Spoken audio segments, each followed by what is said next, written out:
आपने क्या क्या पढ़ लिया? अपने स्कोप ऑफ सप्लाई पढ़ लिया सेक्शन 7, जिसमें 4 बात बोला हुआ है प्लस 3 शेड्यूल्स के बारे में बोला हुआ है। क्या बोला हुआ है? 4 बात बोला है प्लस 3 शेड्यूल के बारे में बोला हुआ है, ठीक है ना। फिर 3 शेड्यूल में क्या क्या बात है अपने वो भी पढ़ ली है। उसके बाद क्या जाता है सेक्शन नंबर 8, जिसमें क्या बोल रहा है? कॉम्पोजिट सप्लाई और मिक्स सप्लाई के बारे में बोल रहा है, यही तो बोल रहा है। तो एक एक करके सारा चीज देखते हैं। सबसे पहले सप्लाई का जनरल मीनिंग क्या होगा?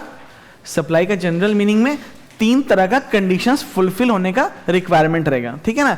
एग्जाम में अगर कभी भी पूछा सप्लाई के ऊपर या कुछ भी बात बोला है, जनरल प्रोविजंस के बारे में बोला ना, तो ये मत लिख देना कि वो ABC टेस्ट फुलफिल होना चाहिए, 1 2 3 टेस्ट फुलफिल हो जाना चाहिए। बोलना there has to be 3 conditions which has to be fulfilled for a transaction to be termed as supply, ठीक है। उस तरह से चलना, क्योंकि वो ज्यादा इंपॉर्टेंट रहेगा। अभी जब क्वेश्चन आंसर्स करेंगे तो ज्यादा समझ में आ जाएगा।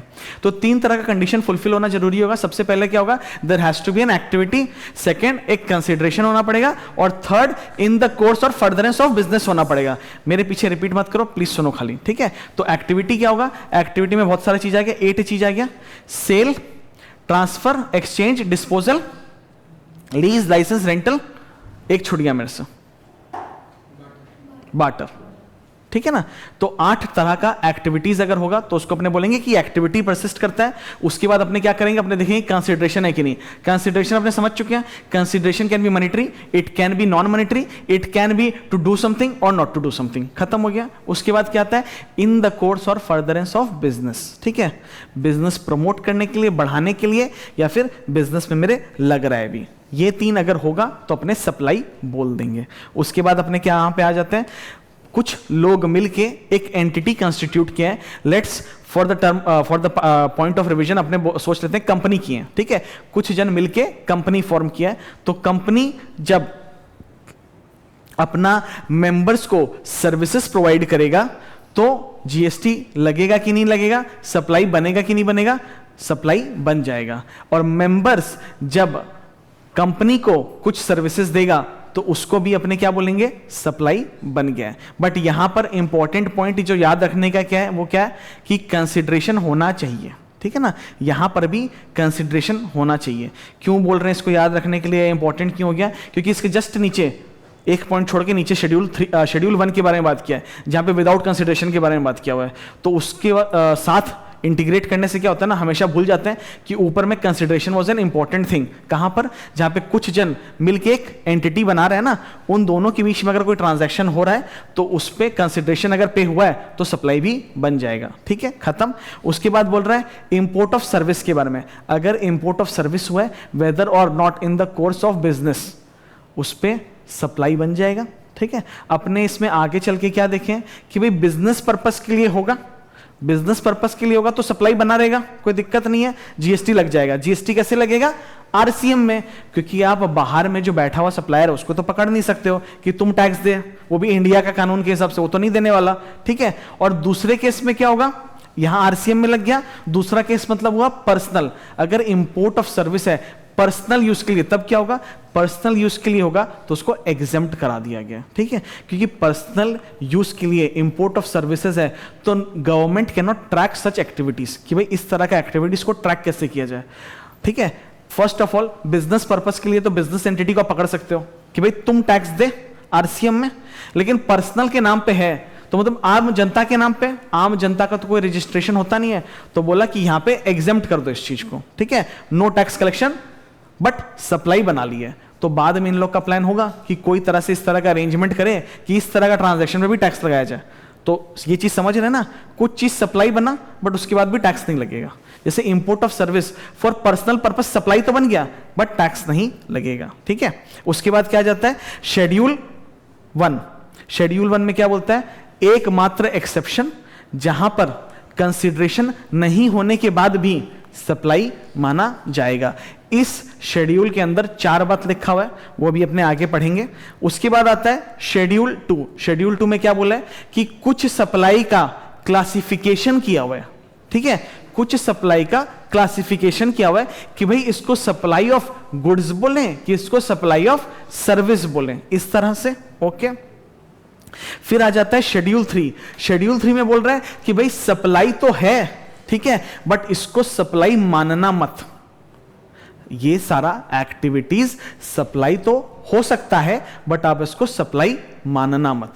उसके साथ क्या बोल रहा है, गवर्नमेंट ऐसा नोटिफिकेशन लाके टाइम टू टाइम बोल सकता है कि भाई कौन सा चीज को अपने बोलेंगे कि सप्लाई नहीं है गुड्स का और सर्विस का, ठीक है ना। ये शेड्यूल 3 के साथ ही है, जिसमें हमने 2 पॉइंट पढ़ चुके हैं। क्या, पब्लिक अथॉरिटी की तरह म्युनिसिपल कॉर्पोरेशन या फिर ग्राम पंचायत अगर कोई तरह का सर्विसेज प्रोवाइड कर रहा है तो उसको अपने सप्लाई से बाहर कर देंगे। और एक तरह का एग्जाम्पल अपने पढ़े, क्या पढ़े थे कि भाई दारू का ठेका चलाने के लिए जो लाइसेंस लगता है, उस लाइसेंस का जो लाइसेंस फीस पेमेंट करना पड़ता है किसको, स्टेट गवर्नमेंट को, उस केस में सप्लाई नहीं बनेगा, ठीक है ना। लास्ट वाला पॉइंट क्या बोलता है, लास्ट वाला पॉइंट बोल रहा है आपको कि भाई गवर्नमेंट अपने इच्छा से कुछ भी कर सकता है। किस तरह का एक्टिविटी से, सप्लाई ऑफ गुड्स को सप्लाई ऑफ सर्विस बोल सकता है, सप्लाई ऑफ सर्विस को सप्लाई ऑफ गुड्स बोल सकता है। वो इंटरचेंजेबली दोनों के लिए नोटिफिकेशन लाके बता सकता है। तो ये तो सिंपल है, ये वाला 4th बात में कोई खास दम नहीं था, ठीक है ना। अब एक एक बात को डिटेल में डिस्कस करेंगे। बार्टर अपने समझ गए, ठीक है ना। यहाँ पे चावल चीनी तो नहीं चल रहा कि किसी के पास चावल है, मेरे पास चीनी है तो हम उसको चीनी दे दें, उसे चावल ले लें, ठीक है। यहाँ पे क्या चल रहा है कि सपोज करो तुम स्टूडेंट हो, मैं टीचर हूं, तुमको मेरे को फीस देना है, ठीक है, हमको तुमको पढ़ाना है, हम तो तुमको पढ़ा देंगे। तुम बोला कि सर हम आपको एक क्या आता है 4-5 हज़ार में, हमको नहीं मालूम, ठीक है, वो सस्ता डिजिटल वॉच हम आपको दे देंगे, ठीक है ना। तो अब हमको भी टैक्स देना पड़ेगा क्योंकि हम आपको सर्विस दे रहे हैं, आपको भी टैक्स देना पड़ेगा। सपोज करो आपका ऐसा दुकान है जहां पे डिजिटल वॉच बिकता है, ठीक है ना, तो वो डिजिटल वॉच जो आप देंगे, ठीक है, वो डिजिटल वॉच पे भी टैक्स लग जाएगा। That will be considered as a separate transaction, और हम जो आपको सर्विस दे रहे हैं उसको भी एक सेपरेट ट्रांजैक्शन कंसिडर किया जाएगा। जो हमने यहाँ पे एग्जांपल से पढ़ लिया था क्या, कि भाई एक आदमी के पास मोबाइल का दुकान है, एक आदमी के पास वॉच का दुकान है, तो वो लोग दोनों एक्सचेंज कर ले रहे हैं, ठीक है। तो दोनों ट्रांजैक्शन पर ही जीएसटी लगा, खत्म। उसके बाद क्या आ जा गया, एक्सचेंज। एक्सचेंज में क्या होता है, एक्सचेंज वाला बात में, जैसे गाड़ी एक्सचेंज में गया तो गाड़ी के लिए हम अपना पुराना गाड़ी दे दिए, पुराना गाड़ी का कुछ ना कुछ तो वैल्यू होगा, ठीक है। तो क्या वो वैल्यू पे जीएसटी नहीं लगना चाहिए क्या? क्या वो वैल्यू जो एक्सचेंज में हमको मिल रहा है, जैसे गाड़ी का ओरिजिनल प्राइस है लेट से 15 लाख रुपया, ठीक है, 10 लाख रुपया मेरे को एक्सचेंज वैल्यू मिल जाएगा, जबकि रियल सिनेरियो में कभी भी नहीं मिलेगा, ठीक है। 10 लाख रुपया मेरे को गाड़ी का एक्सचेंज वैल्यू मिल गया, 5 लाख ही देना पड़ा, तो जीएसटी कितना पे लगेगा, 15 पे, जीएसटी 15 पे लगेगा, ठीक है ना। वो जो 10 लाख रुपया हम सिर्फ गाड़ी के माध्यम से दिए, कैश नहीं पेमेंट किए, उसको भी सप्लाई के अंदर कंसिडर कर लिया जाएगा। उसके बाद क्या बोल रहे हैं, फैक्ट्री से जो स्क्रैप मटेरियल बाहर फेंक दिया जाता है या बेच दिया जाता है, उसको भी सप्लाई मानो। अगर नहीं मानोगे तो क्या होगा, सब कोई डिस्पोजल बोल बोल के अपना प्रोडक्ट बाहर करता रहेगा फैक्ट्री से, ठीक है। तो गवर्नमेंट तो वो नहीं चाहता है, ओके, खत्म। ट्रांसफर का एक एग्जांपल देख लिए। ट्रांसफर के एग्जांपल में क्या था कि भाई दो हेड ऑफिस और ब्रांच के बीच में कुछ ट्रांजैक्शन हो रहा है, ट्रांसफर हो रहा है। क्या ट्रांसफर हो रहा है, स्टॉक ट्रांसफर हो रहा है। तो इस तरह का स्टॉक ट्रांसफर को भी सप्लाई मान लिया जाए, ठीक है। फिर आ गया यहां पर हम लोग, जहां पे हम लोग को कंसिडरेशन के बारे में कुछ एक्स्ट्रा बात पता चल रहा है। कंसिडरेशन है कि नहीं है अपने को ये जानना है, ठीक है ना। तो आ जाओ ट्रांजैक्शन पे। ट्रांजैक्शन क्या है कि भाई कोई आदमी है, वो कुछ डोनेशन किया है, ठीक है, चैरिटेबल इंस्टीट्यूट को किया। इंपॉर्टेंट थिंग, चैरिटेबल इंस्टीट्यूट को डोनेशन किया। किस लिए किया है, फिलैंथ्रोफी, दान धर्म पुण्य के लिए किया है ऐसा काम, ठीक है ना। और उसको अपना एडवर्टाइजमेंट नहीं कराना, उसको अपना एडवर्टाइजमेंट नहीं कराना।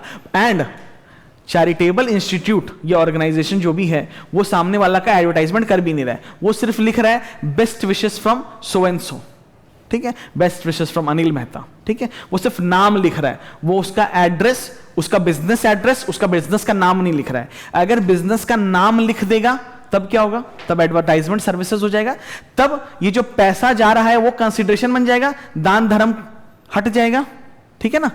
ये क्लियर हो गया अपने को। नीचे आ जाओ।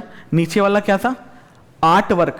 आर्टिस्ट लोग, एमएफ हुसैन गैलरी में अपना आर्ट वर्क भेजा, ठीक है, वो लोग अपना आर्ट वर्क भेज दिया। तो ये जो भेजा, बेचा तो नहीं, बेचा क्या नहीं, वो तो सिर्फ भेजा, और वो तो उसको वापस मिल जाएगा, वो तो उसको वापस मिल जाएगा।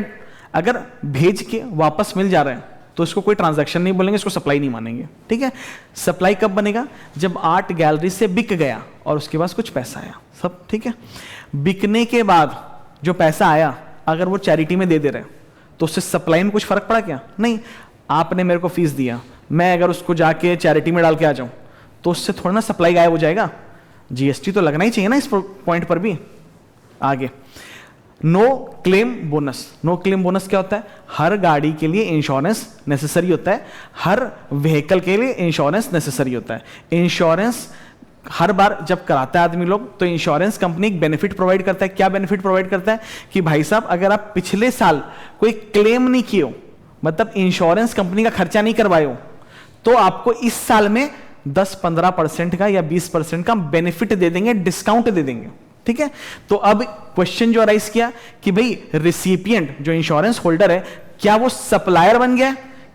क्या वो सप्लायर बन गया कि रिसिपिएंट से उसको पैसा आ रहा है? रिसिपिएंट कौन? Insurance company. In the second case इसको जब भी सोचेंगे तो दो ट्रांजैक्शन करके सोचेंगे। एक ट्रांजैक्शन में insurance company is the supplier और insurance holder is the recipient, जहां पे एक्चुअल में प्रीमियम पे हो रहा है। ठीक है, और वो डिडक्शन जो है जिसका नाम है नो क्लेम बोनस, वो कहां से कहां जा रहा है?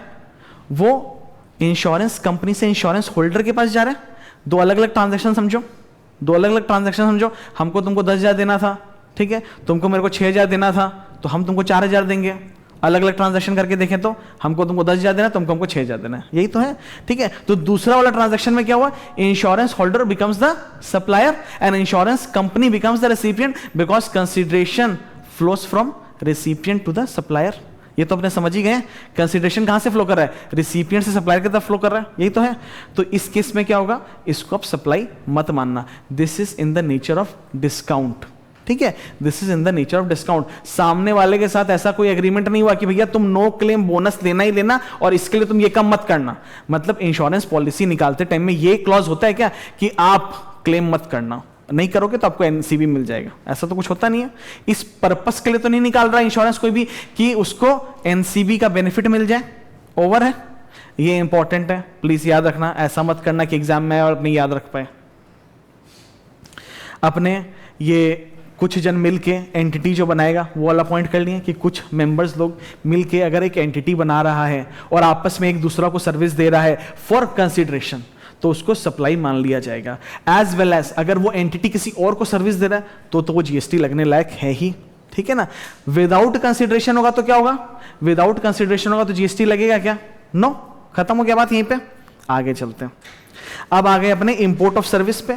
इंपोर्ट ऑफ सर्विस में अपने देख लिए कि भाई import of service both for business purpose and personal purpose को जीएसटी के दायरे के अंदर लेके आया गया है, सप्लाई बनाया गया है। ठीक है, but import of service for personal purpose को एग्जेम्प्ट कर दिया गया।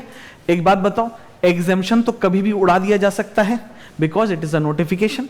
लॉ में चेंज लाना दिक्कत है, लेकिन नोटिफिकेशन को उड़ाना कोई बहुत बड़ा दिक्कत तो है नहीं। बोल दिया गया कि भाई ये नोटिफिकेशन में से ये वाला आइटम उड़ा दो, इस पे अब एग्जेम्पशन हट गया, ये तो हो ही सकता है ना। तो उन लोग का सोच क्या है, गवर्नमेंट का सोच क्या है कि कल को कभी मेरे हाथ में ये मौका आ गया कि जो पर्सनल आदमी लोग को, जो इंडिविजुअल आदमी लोग को भी सर्विस अगर मिल रहा है तो उसका भी मेरे पास अगर हिसाब किताब आ गया तो उस पर भी टैक्स लगा देंगे। यहां तक क्लियर हो रहा है? ठीक है, कुछ आधे एग्जाम्पल्स है, अपने ऑलरेडी बहुत सारे एग्जाम्पल्स कर लिए, आगे मूव कर लेते हैं। अब अपने आ गए शेड्यूल 1 में। शेड्यूल 1 में 4 बात बोला हुआ है, ठीक है ना। मेरे हिसाब से तीनों शेड्यूल में से सबसे इंपॉर्टेंट शेड्यूल 1 ही आएगा, ठीक है ना। शेड्यूल 1 में 4 बात में सबसे पहला बात क्या बोला है? परमानेंट डिस्पोजल या transfer of business asset on which ITC has been claimed. ठीक है ना, मतलब कि भाई आप अगर कोई सामान, इसलिए आप बिजनेस एंटिटी हो, आपने कोई सामान परचेस किया, ठीक है, 6 महीने यूज करने के बाद आपने बोला कि हम इसको दान में दे दिए, ठीक है, या फिर सस्ता में बेच दिए, तो आप ये काम नहीं कर सकते हो, ठीक है, क्योंकि आपने उस पर आईटीसी अवेल किया था। अगर आपने आईटीसी अवेल किया तो आप ये काम नहीं कर सकते। आपको क्या करना पड़ेगा? आपको आईटीसी रिवर्स करना पड़ेगा। आपको आईटीसी रिवर्स करना पड़ेगा।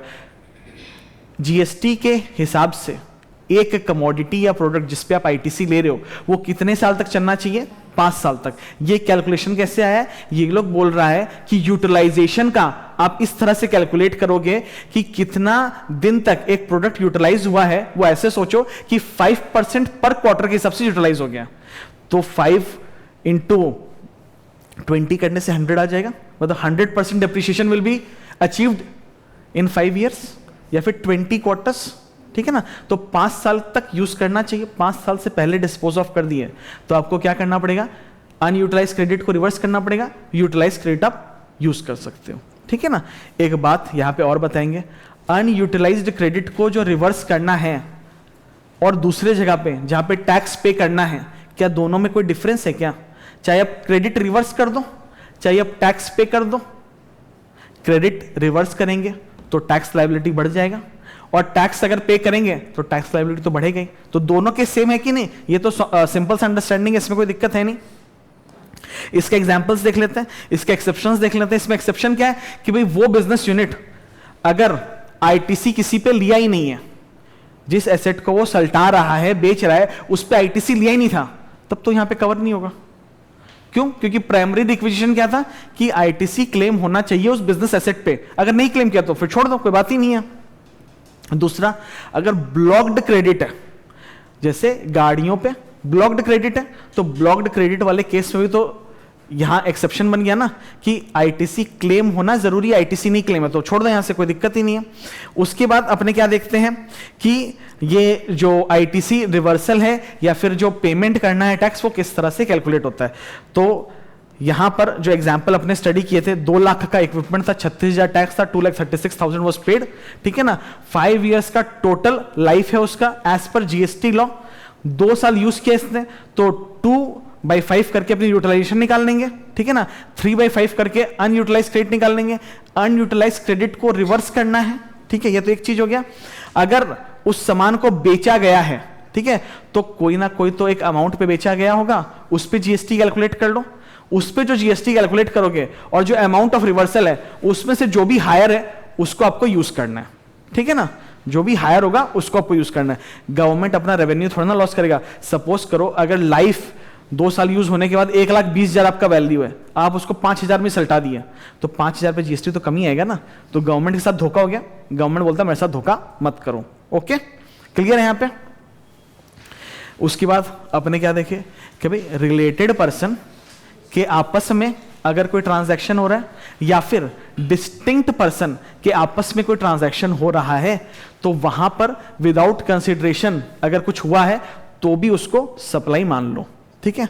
तो 2 जन का बात किया हुआ है, 2 ग्रुप ऑफ पीपल का बात किया हुआ है कि एक ग्रुप ऑफ पीपल जिसको रिलेटेड पर्सन बोलते हैं, उनके बीच में अगर कुछ ट्रांसफर या लेन देन हो रहा है बिना कंसिडरेशन के, तो उसको सप्लाई मान लेंगे, ठीक है, यहां तक। उसके बाद क्या बोल रहा है कि डिस्टिंक्ट पर्सन, एक दूसरा ग्रुप, अगर डिस्टिंक्ट पर्संस के बीच में कुछ सप्लाई हो रहा है, कुछ लेन देन हो रहा है बिना पैसा का, तो उसको भी अपने सप्लाई मान लेंगे। इसका लॉजिक अपने समझे थे, ठीक है। एक जगह पे क्या हो रहा है, स्टॉक ट्रांसफर हो रहा है, और दूसरी जगह पे क्या, रिलेटेड आदमी लोग हैं, ठीक है ना। तो इन सब के बीच में गवर्नमेंट अगर हटा दे इस प्रोविजन को कि भाई इस तरह का कोई एक्टिविटी पे सप्लाई नहीं मानो, तो गवर्नमेंट के हाथ से कंट्रोल चला जाएगा। गवर्नमेंट को ट्रांजैक्शन का आगा पीछा नहीं पता चलेगा, उसको आईटीसी का चेन जो है उसका ब्रेक हो जाएगा। गवर्नमेंट ये बात नहीं चाहता है। गवर्नमेंट चाहता है कि अगर गुड्स हैंड्स चेंज करें तो उसका जो डिटेल्स है वो गवर्नमेंट के पास चला जाए। गवर्नमेंट को नेट नेट रेवेन्यू में फायदा हो रहा है क्या? नहीं, जो टैक्स पे होगा वो तो आईटीसी की तरह क्लेम भी कर लिया जाएगा ना, तो रेवेन्यू वाइज फायदा नहीं है। गवर्नमेंट को हाथ में कंट्रोल मिल रहा है, सारा ट्रांजैक्शन गवर्नमेंट के मुट्ठी में, ठीक है ना। इस तरह से रिलेटेड पर्सन है कौन, A limited, B limited, C limited के हिसाब से बात करो। 3-4 अलग अलग तरह का जो स्पेशल कैटेगरी वो तो आई गया। एम्प्लॉयर एम्प्लॉय रिलेटेड पर्सन हो गया, फैमिली मेंबर्स रिलेटेड पर्सन हो गया, इन दोनों को साइड कर दो। उसके बाद आया कि भाई ए के अंदर बी होल्ड करता है या फिर बी ए के अंदर कुछ शेयर्स होल्ड करता है, कितना 25% से ज्यादा, अगर ऐसा कुछ है तो वो रिलेटेड पर्सन है। ए बी मिलकर सी लिमिटेड को अगर होल्ड करता है या फिर सी लिमिटेड अकेले ही ए और बी को होल्ड करके रखा है, तो वो लोग रिलेटेड पर्सन है, ठीक है। एक कंपनी का या कोई शोरूम का कोई अगर सोल डिस्ट्रीब्यूटर है तो उसको भी रिलेटेड पर्सन बोला जाएगा। फैमिली का डेफिनेशन अपने ऑलरेडी कवर कर चुके हैं, ठीक है ना। डिस्टिंक्ट पर्सन किसको बोलते हैं? एक ही पैन का, जैसे मेरा एक ही पैन है, मेरा एलएलपी का एक ही पैन है। सपोज करो मैं कैलकाटा में ही 5 और ब्रांच ऑफिस या अपना ऑफिस खोल देता हूं जहां पे स्टूडेंट जाके पढ़ देगा, ठीक है। तो उनका अलग अलग मैं रजिस्ट्रेशन अगर ले रहा हूं, तो ये 5 या 4 आपस के लिए क्या हो जाएंगे? Distinct person. ये लोग आपस के लिए क्या हो जाएंगे? Distinct person. Same goes for establishment of distinct person, but establishment of distinct person के केस में सामने वाला अगर नहीं भी रजिस्टर्ड है तो उसको एस्टैब्लिशमेंट ऑफ डिस्टिंक्ट पर्सन बोलेंगे। ये बात कहां से निकल के आ रहा है? आपके आईसीआई के एग्जाम्पल से, जहां पे अपने ये देखे थे कि महाराष्ट्र में एक रेस्टोरेंट वो तो रजिस्टर्ड है, लेकिन दूसरी जगह पर एक दारू का उसका दुकान है वो रजिस्टर्ड नहीं है, बट उसको क्या बोला जाएगा, एस्टैब्लिशमेंट ऑफ डिस्टिंक्ट पर्सन। खत्म। स्टॉक ट्रांसफर वाला चीज अपने को समझ में आ रहा है कि भाई मेरे पास एक प्रोडक्ट नहीं है, दूसरी जगह से प्रोडक्ट आएगा, दोनों के बीच में सेपरेट रजिस्ट्रेशन है। स्टॉक ट्रांसफर में ऐसा केस तो हो ही सकता है ना कि भाई पैसा लिया दिया नहीं जाए, अगर नहीं लिया दिया भी जा रहा है तो उसको अपने क्या बोलेंगे, सप्लाई मान लेंगे। ठीक है ना। बिजनेस पर्पस के लिए अगर रिलेटेड पर्सन के बीच में कुछ ट्रांसफर हो रहा है तो उसको अपने सप्लाई मान लेंगे। पर्सनल पर्पस के लिए रिलेटेड पर्सन में अगर कुछ ट्रांसफर हो रहा है तो उसको सप्लाई मानेंगे क्या, नहीं। ठीक है ना। एक स्पेशल बात इस पॉइंट नंबर 2 में वो क्या है कि भाई एम्प्लॉयर एम्प्लॉय को अगर 50,000 से ज्यादा का गिफ्ट दे रहा है तो सप्लाई बन जाएगा, 50,000 से कम का गिफ्ट दे रहा है तो सप्लाई नहीं बनेगा। ये बात के साथ और एक बात क्या है, पर एम्प्लॉय पर फाइनेंशियल ईयर। व्हाट? पर एम्प्लॉय पर फाइनेंशियल ईयर। ठीक है ना, क्योंकि एक फाइनेंशियल ईयर में तो एक आदमी के पास बहुत सारा एम्प्लॉय हो सकता है, सबको मिला के तो 50,000 हो नहीं सकता, तो पर एम्प्लॉय पर फाइनेंशियल ईयर। ठीक है। उसके बाद अपने क्या आ जाते हैं, अगर दो शॉप एंटिटी का रजिस्ट्रेशन नंबर सेम है, ऑफिसेस अलग अलग है खाली, उनके बीच में अगर कुछ ट्रांसफर हो रहा है, तो उसको थोड़ी ना सप्लाई बोल देंगे, एक जेब से निकाल के दूसरे जेब में डाल दिए। ठीक है, वो सप्लाई नहीं बनेगा। ठीक है, बिकॉज वो लोग डिस्टिंक्ट पर्सन नहीं बने, उन लोग दोनों का रजिस्ट्रेशन सेम ही है। प्रिंसिपल एजेंट पे आ जाते हैं। प्रिंसिपल एजेंसी बहुत तरह का हो सकता है। एक एजेंट ये हो सकता है कि वो सिर्फ सामान बिकवा रहा है। ठीक है, प्रिंसिपल का सामान बिकवा रहा है, प्रिंसिपल का सामान बिकवा के कमीशन मिल रहा है, तो उसको क्या प्रिंसिपल एजेंसी बोलेंगे जीएसटी के पर्पस के लिए? नो। ठीक है, एक आदमी प्रिंसिपल का लेटर हेड पे या प्रिंसिपल के बिहाफ में इनवॉइस इशू कर दे रहा है in the name of principal only, तब उसको क्या प्रिंसिपल एजेंसी बोलेंगे जीएसटी के पर्पस के लिए? नो। किस चीज को बोलेंगे जीएसटी के पर्पस के लिए प्रिंसिपल एंड एजेंट? जहां पर एजेंट के पास यह हैसियत हो कि वो प्रिंसिपल से टाइटल ऑफ गुड्स रिसीव कर सके, ठीक है, और further title of goods transfer कर सके। ठीक है, इसका डॉक्यूमेंट्री प्रूफ क्या होगा कि वो इनवॉइस इशू कर सके अपने नाम पे कस्टमर को। ठीक है, वो अपने नाम पे कस्टमर को इशू कर पा रहा है इनवॉइस। इसका मतलब क्या है, टाइटल ऑफ गुड्स उसके हाथ में आया तब तो वो ट्रांसफर कर पाया, अगर टाइटल ऑफ गुड्स उसके हाथ में नहीं आया तो ट्रांसफर भी नहीं कर पाएगा। ठीक है ना, ये बात क्लियर हो रहा है? ये वाला लाइन हमेशा याद रख लेना। Agent carries out activity on behalf of the principal, supplies और receives goods on behalf of the principal, issues invoice to customer in his name, मतलब खुद के नाम पे। एजेंट अपने नाम पे इशू कर रहा है इनवॉइस, मतलब टाइटल ऑफ गुड्स तो उसके पास पहुंचा तब तो भेजा ना आगे। ये क्लियर हुआ? उसके बाद सर्कुलर के अंदर दिया हुआ कुछ कुछ बात था, वो यही था कि एक तो कमीशन एजेंट की तरह एक्ट कर रहा है, अपने नाम पे इनवॉइस इशू नहीं कर रहा है। दूसरा था कि भाई इनवॉइस तो इशू कर रहा है लेकिन उसी के लेटर हेड पे कर दिया, मतलब अपने नाम पे नहीं किया, तो उस केस में भी टाइटल ऑफ गुड्स नहीं पहुंचा। लास्ट केस में बोल रहा था कि भाई अपने नाम पे इशू किया, तो उसको अपने मान लेंगे कि भाई प्रिंसिपल एजेंसी एग्जिस्ट करता है। उसके बाद क्या बोल रहा है, क्लियरिंग एंड फॉरवर्डिंग एजेंट के बारे में एक छोटा सा बात बोला है कि क्लियरिंग एंड फॉरवर्डिंग एजेंट कौन होता है? क्लियरिंग एंड फॉरवर्डिंग एजेंट वो लोग होते हैं जो एक्सपोर्ट या इंपोर्ट रिलेटेड सारा एक्टिविटीज हैंडल करते हैं। तुमको कुछ एक्सपोर्ट करना है, तुम क्लियरिंग एंड फॉरवर्डिंग एजेंट को पकड़ा दिया कि भाई मेरा ये सामान है, ये एक्सपोर्ट होने का, वो एक्सपोर्ट से लेके शिपमेंट से लेके ट्रांसपोर्टेशन से लेके सारा चीज हैंडल कर लेगा। तो अगर सपोज करो टाइटल ऑफ गुड्स उसके पास पहुंच जा रहा है और वो फर्दर ट्रांसफर कर दे रहा है तो उसको भी प्रिंसिपल एजेंसी बोलेंगे ना, यही बात यहां पे बोला हुआ है। आगे चलते हैं, import of service from related person. Import of service from related person क्या हुआ कि भाई मेरा ही कोई रिलेटेड पर्सन का एंटिटी बाहर में है और वो मेरे को सर्विसेज प्रोवाइड कर रहा है। ठीक है ना, तो सर्विसेज अगेन दो रीजन से प्रोवाइड कर सकता है, बिजनेस और नॉन बिजनेस। लेकिन यहां पर क्या इंक्लूडेड है, यहां पे बोला कि बिजनेस पर्पज से अगर आप रिलेटेड पर्सन से कोई सर्विस इंपोर्ट कर रहे हो तो वो तो सप्लाई बन गया, उस पर जीएसटी लग जाएगा। कैसे लगेगा? आरसीएम के हिसाब से। लेकिन दूसरा वाला केस, अगर कोई रिलेटेड आदमी से इंपोर्ट ऑफ सर्विस कर रहा है for personal purpose, it will not become supply. खत्म हो गया यहां पे। तो ये एक छोटा सा डिस्टिंक्शन वाला चार्ट तो अपने को याद हो जाएगा ना। फॉर कंसिडरेशन था तो बिजनेस पर्पस के लिए सप्लाई बना और आरसी में जीएसटी लग जाएगा। दूसरे केस में क्या हुआ, पर्सनल पर्पस के लिए था तो qualify as supply but GST exempt हो गया। फिर विदाउट कंसिडरेशन रिलेटेड पार्टी वाला फॉर बिजनेस है तो क्वालिफाई एज सप्लाई और जीएसटी पेबल हो जाएगा। बट अगर पर्सनल यूज के लिए तो सप्लाई ही नहीं बना तो जीएसटी का तो बात ही नहीं उठता है।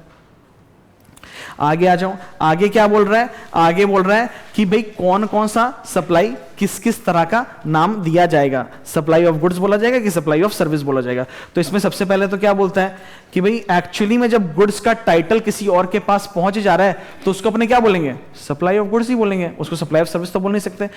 अगर कोई तरह का गुड में कुछ यूज करने का राइट आप किसी को दे रहे हो, ठीक है, चाहे वो अनडिवाइडेड ही क्यों नहीं हो, तो उसको क्या बोलेंगे, सप्लाई ऑफ सर्विस। ठीक है, लास्ट वाला केस था कि अगर आप धीरे धीरे धीरे करके पेमेंट दे रहे हो और लास्ट पेमेंट के बाद आपके पास गुड्स आ जा रहा है तो उसको क्या बोलेंगे अपने, उसको बोलेंगे सप्लाई ऑफ गुड्स, क्योंकि गुड्स तो अल्टीमेटली पहुंच ही गया ना आपके पास। सिर्फ सेकंड केस में टाइटल ऑफ गुड्स आपके पास नहीं पहुंच रहा है, फर्स्ट केस में भी टाइटल ऑफ गुड्स पहुंच गया और थर्ड केस में भी पहुंच गया। ये बात अपने को क्लियर है। अनडिवाइडेड शेयर का मतलब क्या हुआ, अनडिवाइडेड शेयर का मतलब हुआ कि भाई आपका किसी प्रोजेक्ट में, किसी मशीनरी में, कोई एसेट में आपका एक अनडिवाइडेड शेयर है। ठीक है ना, अनडिवाइडेड शेयर मतलब आप उसको डिवाइड करके अलग नहीं कर सकते कि हम अपना मशीन लेके हट गए, मशीन तो एक ही है, आप उसको तोड़ के तो अलग नहीं कर सकते। जैसे नोट फाड़ के तो अलग नहीं हो सकता, उसको लोअर डिनोमिनेशन में कन्वर्ट करके तो फिर तो एक्सचेंज हो सकता है ना, उस तरह से अनडिवाइडेड शेयर। सबसे बेस्ट एग्जांपल क्या है इसका,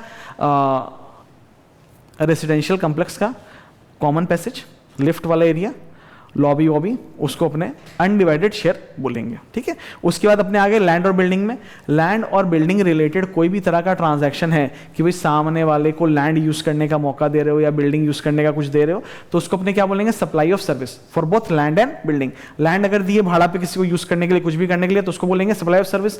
बिल्डिंग अगर भाड़ा पे दिए कोई भी चीज के लिए तो उसको बोलेंगे सप्लाई ऑफ सर्विस। उसके बाद क्या जाता है, जॉब वर्क वाला ट्रीटमेंट। जॉब वर्क वाला ट्रीटमेंट में अपने क्या समझे कि भाई सामान भेजा जा रहा है जॉब वर्कर के पास, जॉब वर्कर अपना स्किल या इंफ्रास्ट्रक्चर यूज करके सामान पे काम कर रहा है और उसको वापस भेज दे रहा है। ठीक है ना, तो फर्स्ट और थर्ड ट्रांजैक्शन पे जीएसटी होना चाहिए क्या वो सप्लाई बनना चाहिए, नहीं, वो तो सिर्फ सामान जा रहा है और सामान आ रहा है। सिर्फ सेकंड ट्रांजैक्शन पर तो जीएसटी होना चाहिए जिसमें क्या हो रहा है कि भाई जॉब वर्कर एक्चुअली काम कर रहा है और वो जॉब वर्कर जो काम कर रहा है चाहे वो गुड्स को यूज करके कर रहा हो, बट उसके लिए उसका स्पेशल स्किल लग रहा है या फिर इंफ्रास्ट्रक्चर लग रहा है। अगर इंफ्रास्ट्रक्चर या फिर स्पेशल स्किल लग रहा है तो उसको क्या बोला जाएगा, supply of service rather than supply of goods. Because goods तो आपको अलग से बाहर में मिल सकता है, जैसे पॉलिश करने का डाई, वो तो आपको अलग से बाहर से मिल सकता है, लेकिन वो अपना स्किल को यूज करके उसको पॉलिश कर रहा है ना, वुडन फर्नीचर का। ठीक है, उसके बाद आ गया transfer of business asset. Transfer of business asset का क्या कहानी है, ट्रांसफर ऑफ बिजनेस एसेट में 4 कैटेगरी बन गया। सबसे पहला तो बोला कि आप बिजनेस एसेट को अगर किसी को ट्रांसफर कर दे रहे हो तो उसको क्या बोलेंगे, सप्लाई ऑफ गुड्स बोलेंगे। अगर आप बिजनेस एसेट को पर्सनल यूज के लिए टेम्पररी किसी को दे रहे हो यूज करने के लिए तो उसको क्या बोला जाएगा, सप्लाई ऑफ सर्विस। ठीक है ना, खत्म हो गया 2 चीज। उसके बाद क्या बोल रहे हैं लोग, उसके बाद बोल रहे हैं कि अगर आपका एक रनिंग बिजनेस था और आपने उसको बंद कर दिया तो ऐसा मान लिया जाएगा कि उसके अंदर जितना भी गुड्स है या स्टॉक इन ट्रेड है वो आपको ही सप्लाई कर दिया गया। वो क्यों, आपको ही सप्लाई कर दिया गया। ऐसा क्यों किया गया, अगर सपोज करो ये प्रोविजन रिमूव कर दें तो फिर क्या होगा, सबको बिजनेस खोलेगा, आईटीसी बुक करेगा और फिर बिजनेस को बंद कर देगा। ठीक है, तो उन लोगों के पास क्या रह जाएगा, आईटीसी मुक्त गुड्स। गवर्नमेंट ये नहीं चाहता है, गवर्नमेंट बोल रहा है कि भाई तुम से आईटीसी लियो।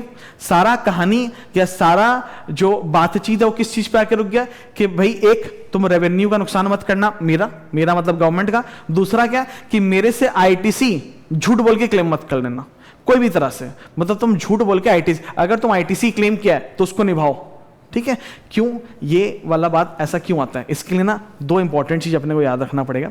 सपोज करो लैपटॉप ही है, ठीक है, तो लैपटॉप का अल्टीमेट डेस्टिनेशन क्या हो सकता है कि भाई वो किसी अनरजिस्टर्ड आदमी के पास पहुंचे या फिर रजिस्टर्ड आदमी के पास पहुंचे।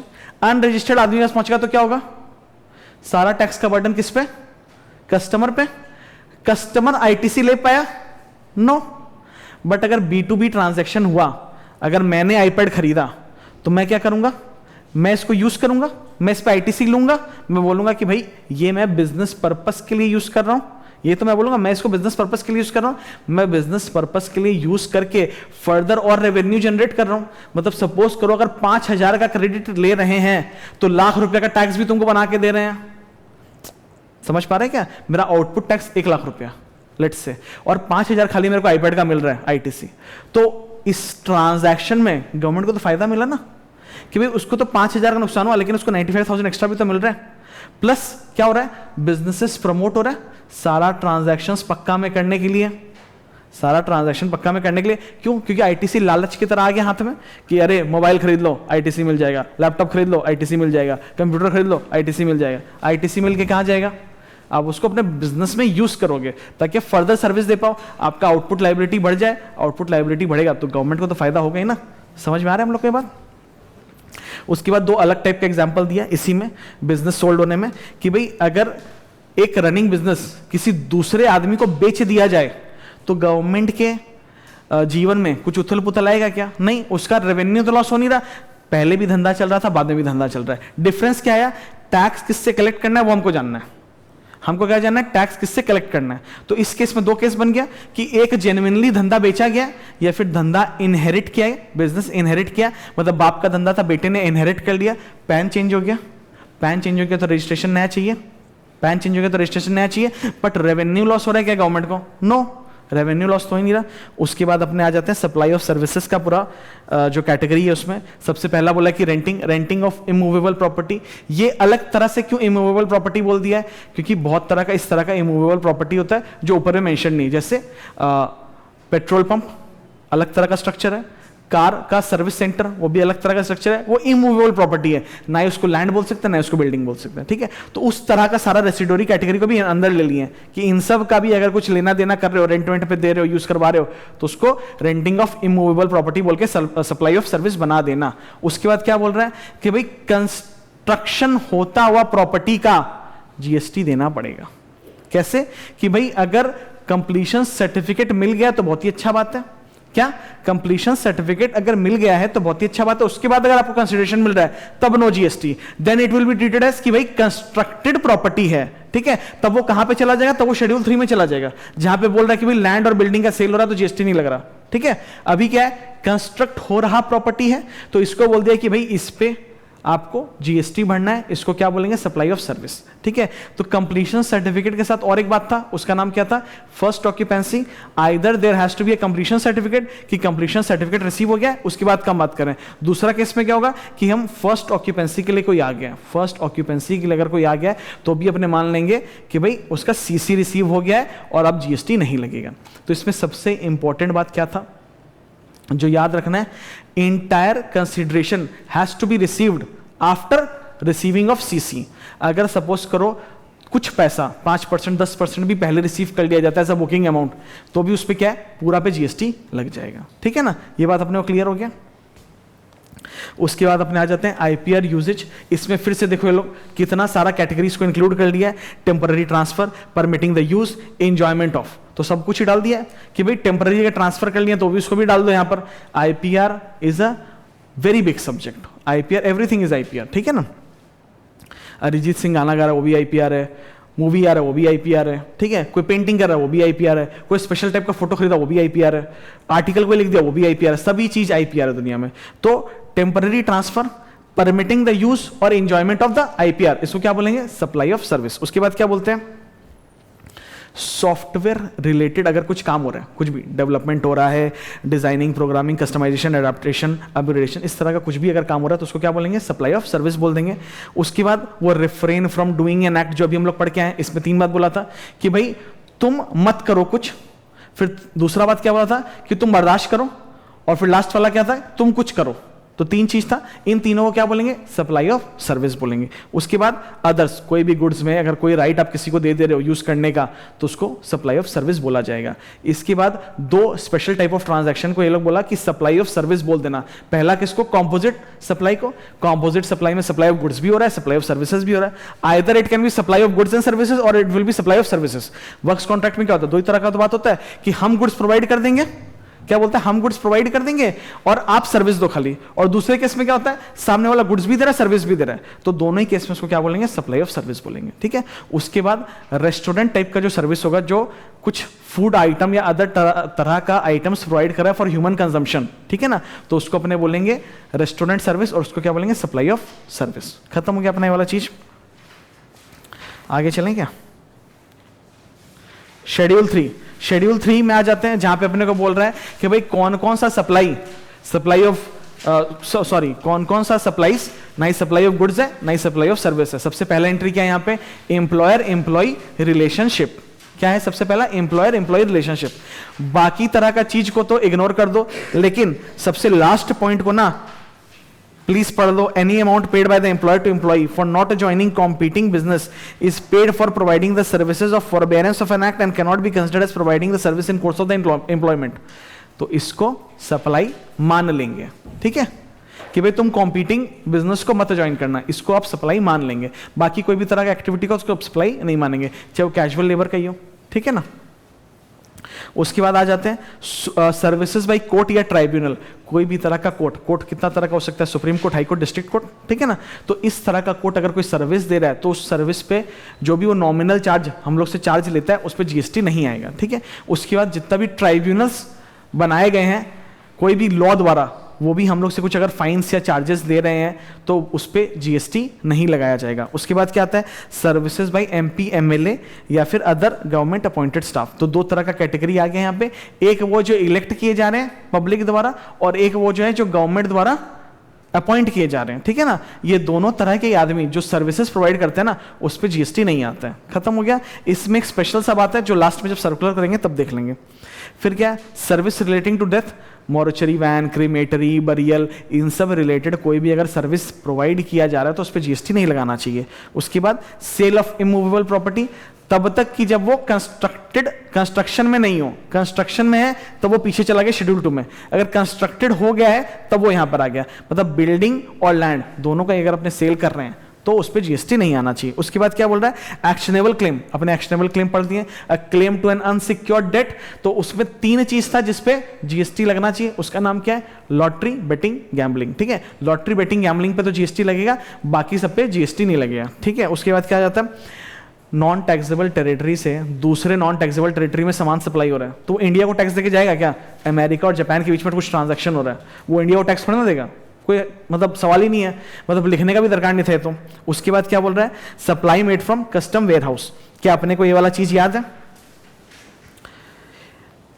2-3 चीज इसमें याद रखने लायक है कि भाई इंडिया में आएगा अगर कुछ सामान इंपोर्ट होगा तो उसका क्या डेस्टिनेशन हो सकता है? एक वो होम कंजम्पशन के लिए छुड़वाया जा सकता है, होम मींस इंडिया, मतलब इंडिया में कंज्यूम होने के लिए छुड़वाया जा सकता है, या फिर क्या होगा? फर्दर एक्सपोर्ट किया जाएगा। ये 2 चीज होगा।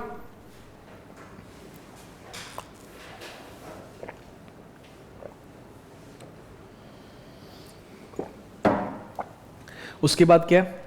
जो गुड्स इंपोर्ट किया गया है और क्लियर नहीं कराया गया कस्टम से, मतलब कस्टम ड्यूटी भी नहीं पे किया हुआ है और आईजीएसटी भी नहीं पे किया हुआ है, वो कस्टम के पास है, ठीक है ना। कस्टम उसको 2-3 जगह पे रख सकता है। एक तो पोटी पे रख के छोड़ सकता है कि भाई पोटी पे रखा रहेगा, बट पोर्ट पे कितना दिन रखेगा? बहुत सारा सामान आ रहा है, तो वो अगर ज्यादा टाइम तक क्लियर नहीं होता तो कस्टम वाला लोग क्या करता है? कस्टम वेयर हाउस में जाकर रख देता है, ठीक है। दोनों ही जगह क्या है? कस्टम के कंट्रोल में। अगर वहां से सामान निकलवाना है तो क्या करना पड़ेगा? आपको ड्यूटी पे करना पड़ेगा। कौन सा ड्यूटी पे करना पड़ेगा? Custom duty as well as IGST. तो अभी तक आपने आईजीएसटी नहीं पे किया, अभी तक आपने कस्टम ड्यूटी नहीं पे किया। इससे पहले, मतलब कस्टम ड्यूटी और आईजीएसटी पेमेंट के पहले आप जिसको भी ट्रांसफर करना है कर दो, उस पर टैक्स नहीं लगाएंगे, ठीक है। सपोज करो सामान आ रहा था इंडिया में बट वो बीच ही में किसी और को दे दिया गया, या फिर यहां पे आके बिना क्लियरेंस के किसी और को भेज दिया गया, तब भी उस पर जीएसटी नहीं लगाया जाएगा। सामान कस्टम का वेयरहाउस में रखा हुआ है, वहीं पे किसी और आदमी को बेच दिया गया, ठीक है, तुमने ड्यूटी नहीं पेमेंट किया, तुमने क्लियर नहीं कराया, दूसरा आदमी का रिस्पॉन्सिबिलिटी हो गया ड्यूटी पे करने का और क्लियर कराने का, तो उसको भी सप्लाई नहीं बोला जाएगा, ठीक है। आगे ये वाला आपने कर ही लिए हैं कि भाई पब्लिक अथॉरिटीज की तरह अगर कोई सर्विस दे रहा है ग्राम पंचायत और म्युनिसिपैलिटी, तो उसको अपने जीएसटी के दायरे से बाहर रखेंगे, और दारू का ठेका के लिए जो फीस लेता है गवर्नमेंट, उसको भी जीएसटी के दायरे से बाहर रखा जाएगा, ठीक है ना। फिर आ जाता है कॉम्पोजिट सप्लाई और मिक्स्ड सप्लाई। सबसे प्राइमरी बात कॉम्पोजिट सप्लाई और मिक्स्ड सप्लाई में क्या है? कॉम्पोजिट सप्लाई में प्रिंसिपल सप्लाई के हिसाब से रेट ऑफ टैक्स डिटरमाइन किया जाता है और उसके हिसाब से टैक्स लगाया जाता है, ये अपने को पता है। मिक्स्ड सप्लाई में बंडल में जो भी सबसे बड़ा रेट ऑफ टैक्स वाला आइटम है उससे पूरा बंडल का मल्टीप्लाई किया जाता है रेट ऑफ टैक्स और वो लगाया जाता है। यहां पे क्लियर है? अब समझते हैं कॉम्पोजिट सप्लाई क्या है और मिक्स सप्लाई क्या है। कॉम्पोजिट सप्लाई क्या है? एक तो भाई वो नेचुरली बंडल्ड होना चाहिए, एक दूसरा के साथ देना चाहिए, और एंसेलरी सर्विसेज जो है ना वो प्रिंसिपल सप्लाई पे डिपेंडेंट है। मतलब एंसिलरी सर्विस जो है, जो नेचुरली बंडल्ड है, वो अपने आप में अलग से सर्विस नहीं है और उसको अलग से बेचा भी नहीं जा सकता। मतलब क्या तुम यहां पे बैठे हुए हो, तुमको अलग से अभी फ्लाइट में खाना सर्व किया जा सकता है क्या यहाँ पे? नहीं। तो अगर तुम ट्रैवल ही नहीं कर रहे हो तो तुमको खाना भी नहीं सर्व किया जा सकता। अगर तुम ट्रैवल ही नहीं कर रहे हो तो इंश्योरेंस भी नहीं हो सकता तुम्हारा। तो ये क्या हो गया? Composite supply. ठीक है, कॉम्पोजिट सप्लाई का सबसे इजीएस्ट एग्जांपल रिमेंबर करने का क्या है? फ्लाइट का टिकट। फ्लाइट का टिकट में 2-3 चीज होता है। खाना आपको सर्व किया जाता है अगर आपने बुक किया है तो, ठीक है। कुछ कुछ फ्लाइट्स ऐसा होता है जहां पे आप अगर फ्लाइट का पैसा भी दोगे तो आपको खाना सर्व किया जाता है। आई थिंक एयर इंडिया है वैसा कि अगर आप सिर्फ मतलब फ्लाइट का पैसा भी दोगे तो भी आपको खाना देगा ही, चाहे फ्लाइट अलग से बुक खाना अलग से बुक नहीं भी की हो तो भी। इंश्योरेंस तो लगेगा ही लगेगा, बहुत छोटा सा अमाउंट होता है, 150-200 रुपया टाइप्स होता है, ठीक है ना। तो वो सारा चार्जेस किस चीज पे ऊपर डिपेंडेंट है? ट्रैवलिंग का सर्विसेज के ऊपर। अगर ट्रैवलिंग का सर्विसेज एग्जिस्ट नहीं कर रहा तो ये सारा चार्जेस भी एग्जिस्ट नहीं कर रहा, तो नेचुरली बंडल्ड है। प्रिंसिपल सप्लाई क्या हुआ? जिसपे एंसिलरी सप्लाई डिपेंड करता है। मेन चीज वो है प्रिंसिपल सप्लाई, जैसे travelling is the main supply, बाकी सारा चीजेस एंसिलरी सप्लाईज। खत्म हो गया। इसके बाद मिक्स्ड सप्लाई में आ जाते हैं। मिक्स्ड सप्लाई में क्या होता है कि भाई जो फेस्टिवल्स में हमने गिफ्ट बास्केट बिक रहा हुआ देखते हैं ना, कि अलग अलग टाइप का आइटम्स बेच दिया जाता है या फिर कोई किसी को गिफ्ट हैम्पर दिया जा रहा है, ठीक है, तो उस तरह का केस में क्या होगा? अलग से तो बेचा जा सकता है सब कंपोनेंट को, मिला जुला के जानबूझ के बेचा जा रहा है ताकि वैल्यू बढ़ जाए जो भी है। तो उस केस में गवर्नमेंट बोलता है कि हम भी अपना वैल्यू क्यों कम करवाएं टैक्स का, सबसे हाईएस्ट रेट ऑफ टैक्स जिस पे एप्लीकेबल है उसके साथ पूरा बंडल को मल्टीप्लाई कर देना। मिक्स सप्लाई और यहां पे क्लियर हो रहा है ये। इसका कुछ एग्जांपल्स यहां पे दिया हुआ है, ठीक है। एक आध क्वेश्चन भी अपने करेंगे, उसको देख लेंगे बाद में। फिर आ जाते हैं अपने बस बॉडी बिल्डिंग पे। बस बॉडी बिल्डिंग में अपने क्या देखे थे कि भाई गुड्स जो यूज किया जा रहा है बस बॉडी बिल्डिंग में वो कितना भी अमाउंट का हो सकता है। वो 15 लाख का भी हो सकता है और 2 करोड़ का भी हो सकता है, बिकॉज हम लोग मूवी स्टार एक्टर्स लोग का ट्रेलर्स तो देखते ही हैं। वो ट्रेलर इस मतलब कितना लग्जरियस बना हुआ होता है ना, उसमें सारा फैसिलिटीज प्रोवाइडेड होता है, upgraded high quality material use होता है। तो मटेरियल यूज कितना का होगा उसका तो कोई मतलब टॉप रेट मतलब है नहीं ना कैप कि भाई इतना तक ही यूज किया जा सकता है, नहीं ना, ऐसा तो कुछ भी नहीं है। वो तो कितना तक भी जा सकता है, ठीक है ना। तो गवर्नमेंट बोलता है कि यहां पर डिटरमाइन करना मुश्किल है कि अरेंज करके लगाने का काम ज्यादा इंपॉर्टेंट है कि जो खर्चा लग रहा है मटेरियल प्रोक्योर करने में उसका वो ज्यादा बड़ा है। तो गवर्नमेंट बोलता है केस टू केस बेसिस पे देखा जाएगा। जहां पे वो खर्चा गुड्स वाला वो नॉर्मल रहेगा या इनसिग्निफिकेंट रहेगा तो उसमें बोलेंगे कि भाई सप्लाई ऑफ सर्विस बन गया। और जहां पर गुड्स का बहुत ज्यादा ही मतलब यूज हो रहा है, बहुत एकदम हाई क्वालिटी या प्रीमियम गुड्स यूज हो रहा है, बहुत महंगा हो गया, तो वहां पे सप्लाई ऑफ गुड्स बना दिया जाएगा, ठीक है। तो एक केस टू केस बेसिस पे देखने का चीज है। इसके बाद क्या आता है? इसके बाद बोलता है retreading of tyres. Retreading of tyres क्या होता है? टायर के ऊपर एक पतला सा लेयर चढ़ा दिया जाता है, ठीक है ना, उसमें वो ग्रूव्स बना हुआ रहता है, जैसे देख रहे हो ये ग्रूव्स किस लिए बना हुआ रहता है? ग्रिप के लिए। नहीं तो ग्रिप नहीं होगा तो ब्रेक्स भी नहीं लगेगा, प्रॉब्लम हो जाएगा। सबसे ज्यादा यूज किसको आता है ये सब चीज? जो फ्लीट ऑफ ट्रक ओन करते हैं या जो ट्रांसपोर्टेशन के बिजनेस में होते हैं, उन लोग का चक्का जो होता है व्हीकल का जल्दी जल्दी घिस जाता है। तो वो लोग बोले कि हम इतना जल्दी नया नया चक्का तो रिप्लेस नहीं कर सकते, हम रीट्रेडिंग ऑफ टायर्स करा लेंगे, ठीक है। तो उससे हो सकता है थोड़ा सा और चल जाए। तो उस केस में क्या होता है? अगर आपके पास सामान है, आप जॉब वर्क के पास जॉब वर्कर के तरह ही मतलब जॉब वर्क के तरह ही आप किसी के पास लेके गए हो रीट्रेडिंग कराने के लिए, तो इस केस में क्या होगा? सिर्फ रीट्रेडिंग का जो खर्चा लग रहा है वही सर्विस है, सप्लाई ऑफ सर्विस। सपोज करो आप बिना कोई सामान के रीट्रेडर वाला के पास गए और बोले कि भाई मेरे को एक टायर रीट्रेडेड या रिपेयर्ड वाला दे दो, तो उस केस में क्या बन जाएगा? सप्लाई ऑफ गुड्स बन जाएगा ना, क्योंकि सामने वाला क्या कर रहा है? वो सप्लाई ऑफ गुड्स कर रहा है। गुड्स उसके पास था पहले से रिपेयर्ड गुड्स, उसको सप्लाई ऑफ गुड्स बोल दिया जाएगा। क्लियर हो रहा है ना बात? उसके बाद क्या पे आ जाते हैं? प्रिंटिंग का सर्विसेज में। प्रिंटिंग का सर्विसेज में आप देखते हैं कि अगर बुक का कंटेंट ही अवेलेबल नहीं है तब तो प्रिंटिंग का जो भी प्रिंटिंग का जो मेन चीज है वो तो गायब हो गया। सपोज करो अगर इस बुक का कंटेंट ही उसके पास अवेलेबल नहीं होगा प्रिंटर के पास, तो क्या चीज प्रिंट करेगा? तो कुछ प्रिंट नहीं कर पाएगा, ठीक है ना। तो पर्पस सॉल्व हो जाएगा क्या? अगर मैं ब्लैंक बुक स्टूडेंट को पकड़ा दूंगा तो मेरा पर्पस सॉल्व होगा क्या? नहीं, इस पे तो प्रिंटेड होना चाहिए। तो मेन चीज क्या है?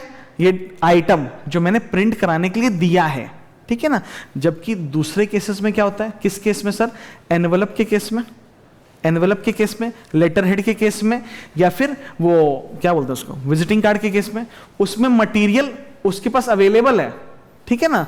तुमको सिर्फ अपना लोगो छपवाना है कि तुम अपना ब्रांड इमेज, थोड़ा सा होता है ना कि भाई ब्रांड इमेज डेवलप हो जाए, हम लोगों को छपवा के देंगे हर एक चीज में, बट जो ऑब्जेक्टिव है प्रोडक्ट का वो तो पूरा हो ही जाएगा।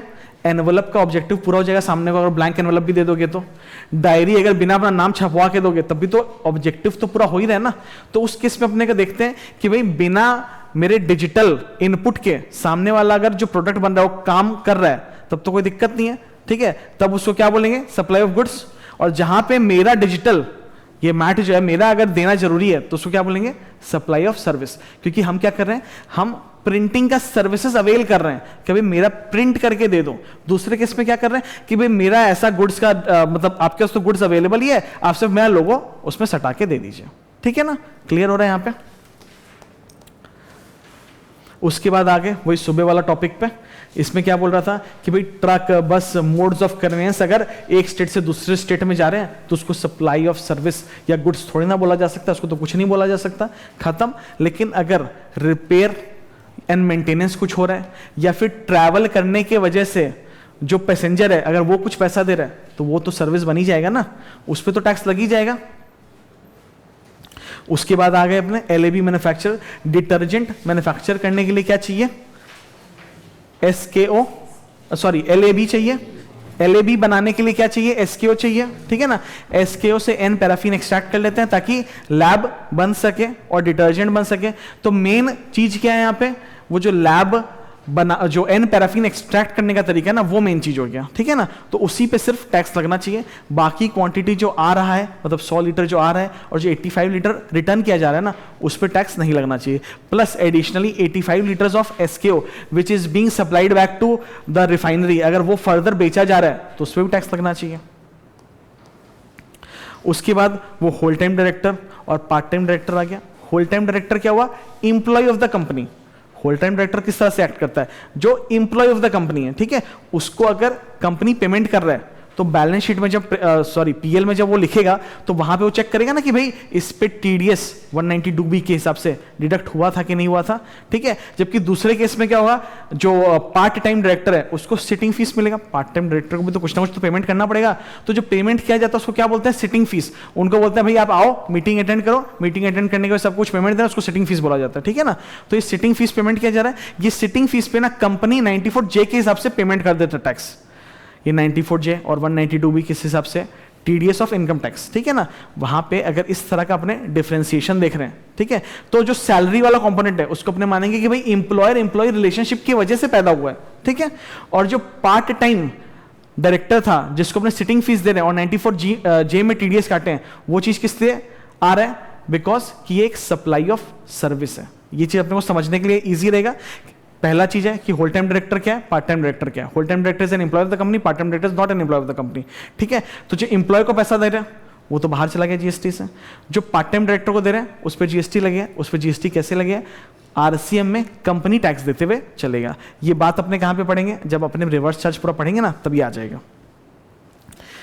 ये तो होल टाइम डायरेक्टर और इंडिपेंडेंट डायरेक्टर का पूरा वो बताया कि होल टाइम डायरेक्टर और इंडिपेंडेंट डायरेक्टर में क्या क्या डिफरेंसेस है। सबसे इंपॉर्टेंट चीज एक याद रखो कि भाई जो गवर्नमेंट कंपनी के डायरेक्टर होते हैं उनको जो सिटिंग फीस मिलता है वो भी एग्जम्प्ट है। उनका जो पार्ट टाइम डायरेक्टर है, होल टाइम डायरेक्टर तो सभी का एग्जम्प्ट है, लेकिन गवर्नमेंट कंपनी का, सिर्फ गवर्नमेंट कंपनी का ये जो पार्ट टाइम डायरेक्टर को सिटिंग फीस मिलता है ना, वो भी एग्जम्प्ट हो जाता है, खत्म। लेवलिंग वर्क, लेइंग डाउन का जो वर्क होता है, ड्रेनेज पाइप, इलेक्ट्रिसिटी का पाइप, वाटर पाइप, वो अगर काम करके आप लैंड को बेच रहे हो तब भी तो लैंड ही बेच रहे हो ना अल्टीमेटली। इन सब चीजों का आप सर्विस चार्ज ले सकते हो, तो सर्विस चार्ज जब रिसीव किया उस पर जीएसटी लगेगा। बाकी लैंड पे थोड़ा ना जीएसटी लग जाएगा, नहीं है ना। उसके बाद बोल रहा है कि भाई होल्डिंग, सिर्फ सब्सिडरी में शेयर्स होल्ड करके रखा है, इस बात को तो सप्लाई मत बनाओ, ठीक है। तो वही बात यहां पे बोला हुआ है। अपना फिर आज का जो लास्ट टॉपिक था वो आ गया कि भाई रिफ्रेन करने का मतलब क्या है, टॉलरेट करने का मतलब क्या है, और टू डू एन एक्ट करने का मतलब क्या है। बहुत ही एकदम पतला, मतलब एकदम थिन लाइन ऑफ डिफरेंस है। तो उस चीज को ना अपने याद करके रखें कुछ पॉइंट्स के हिसाब से, तो बढ़िया रहेगा। नहीं तो क्या ना एग्जाम के पहले जस्ट भूल जाएंगे कि ये कैसे हो रहा है, एकदम भी नहीं समझ में आता है ये चीज, ठीक है ना। सप्लाई का चैप्टर यहां पर खत्म हो गया। मेरा इच्छा था कि क्वेश्चन आंसर भी डिस्कस कर दिया जाए, कल सुबह कर देंगे, ठीक है ना, पहले क्वेश्चन से डिस्कस कर देंगे, फिर चार्जेबिलिटी के चैप्टर में चले जाएंगे। ओके।